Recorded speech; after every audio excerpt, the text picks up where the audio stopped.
0210 a.m., October 27, 2025. Night hangs like a curtain over the outskirts of Moscow. Rain and fog blur the runway lights into smeared halos. In a concrete bunker, a Pancer S1 battery breathes in a steady rhythm, missiles released every 3 seconds, fireballs puncturing the black like a metronome of defense. On the screens, the contacts fall away. The crew exhales. Routine, they tell themselves. Routine until the targeting computer flashes a warning that will not fit the story they've been telling. 193 blips filled the airspace, an impressive swarm, a problem to be solved with a practice they had rehearsed 1,000 times. But that practice trusts two things: the truth of what the radar shows and the sanctity of the chain of command. Both were about to be broken. 75 seconds remained in the magazine. 75 seconds until the first real threats would pass the perimeter. What the crew watched with relief was not the measure of success, it was the bait of a larger design. This was not an attack of numbers, it was an exercise in deception. It begins with a small, cruel piece of logic. Lie to the sensors, and you can move an army through the gaps. 154 of the swarm were decoys,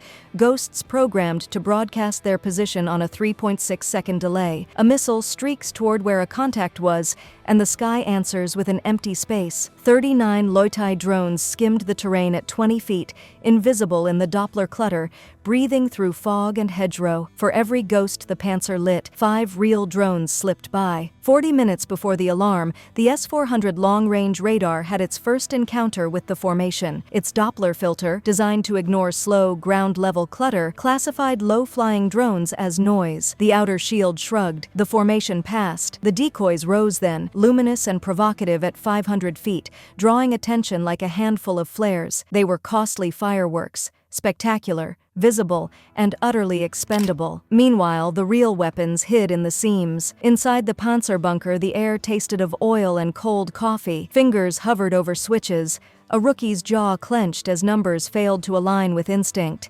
A sergeant watched red lights and tried to imagine a different book of outcomes. The targeting computer, elegant and unfeeling, followed the logic it was given. Engage. It could not ask whether the data were honest. It could only obey. The decoys behaved like a botnet, a flood of junk tracks that consumed processing and attention. The Panzer's powerful seeker became a machine too busy to look where it should. It was a denial of service made physical, software trickery weaponized against hardware. With tanking processors and missile rails exhausted, Russian defenses were forced to choose between spectacle and scrutiny, and the spectacle won. At Zhukovsky, the Ukraine plan moved through layers. The 39. Leutai did not march in a straight, proud line. Each drone carried an AI brain with 1,024 separate waypoints, a cruise missile's unpredictability with a hummingbird's agility. They used terrain and fog-like armor, slipping into pre-programmed hibernation points, a culvert, a hollow, a tangle of old storm drains built in another era. Engines stopped. Metal went cold and ordinary. For heat-seeking missiles and thermal scopes, they vanished. When the Russians scrambled fighters, money and power met silence. Pilots ripped through clouds looking for signatures that were not there. Heat-seekers hunt exhaust. Here was only mud and metal. Then the cornered commanders did what humans do when logic fails them. They sent soldiers. 500 Spetsnaz fanned into the fog, expert and lethal, pause on the forest floor with acoustic sensors straining for the faintest electric whisper. The pause was a decision. Wake now and risk immediate slaughter, or wait and risk discovery as men with guns close in. At 02:50 a.m., the encrypted signal went out. 39 motors coughed to life. The forest answered like a hive. Muzzle flashes stitched the trees. In less than 90 seconds, 12 drones were torn out of the sky in fire and splinters. The cost was steep, cruel. A third of the attack force shredded before they could gain altitude, but 27 survived, wounded and furious, and they turned their attention to the true prey. A jet fuel depot is not just a target, it is a repository of movement. The first drone's shaped charge punched a needle of molten metal through reinforced steel, a narrow, ferocious jet that acts like a laser on armor. It pierced, ignited the fuel, and unleashed a fireball that lit the night as if another sun had been born. The blast produced a localized electromagnetic pulse that killed unshielded electronics within 300 feet. Lights died. Screens went dark. Radios fell silent. Command posts were cut free from the chain of command mid-breath. What followed was an unraveling. Without communications, sophisticated defense systems are ornaments. Orders vanish, hesitation spreads, and simple improvisation becomes the only tool. High-altitude batteries watched launches on returning screens, but with leadership blind and lines of command vaporized, could do nothing but observe. Convoys on highways became targets in a world suddenly without umbrella protection. Satellite images in the following hours showed columns of black smoke, proof that no amount of spin could erase. This strike was elegance married to restraint. The Ukrainians nested their actions, calibrated losses, and forced the enemy to make choices inside a web of false signals.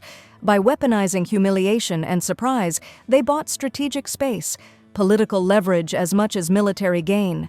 Timing mattered. Word from Washington and the cold calculus of aid were in play. The operation sent a signal, an argument that Ukraine could innovate its way out of isolation. And yet, it is not just a story of cleverness. War writes sorrow in small print. Pilots, operators, and special forces paid in blood and trauma. The footage of burning depots and streaming feeds will be archived and studied, but behind every frame is a human cost that does not fit neatly into tactical diagrams. We tell these stories to understand the evolving grammar of conflict, not to celebrate destruction, but to record the methods that change how wars are fought. In the rubble's slow silence, the broader lesson is hard and practical. Mastery of hardware is not mastery of fate. Centralized, expensive sensors can be tricked. Doctrine can be outflanked by inexpensive platforms guided by clever code and patient timing. The response will be predictable: engineers rewriting systems, commanders urging different procurements, politicians attempting damage control. But the more profound shifts will be organizational, decentralizing decisions, diversifying sensors, and designing systems that doubt their own data. What happened outside Moscow is not a fluke. It is a signpost. Asymmetry finds purchase in seams, and those who imagine differently, who accept limited risk for outsized strategic effect, can redraw the map. That knowledge will travel to war colleges, into procurement budgets, and into the briefings that shape policy. It will also haunt men who stood under fog and fire and will remember the night for the rest of their lives. So here is the uncomfortable question left ringing in the dark. How do you defend against an enemy that chooses to move through your storm drains? Harden the obvious, yes, but also build systems that ask better questions when numbers don't add up, and leaders who can act when machines lie. War has always been a contest of error and imagination. The story of Zhukovsky is a single chapter in that long book.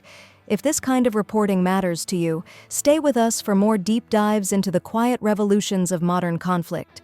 This was one such lesson, and it's only the beginning.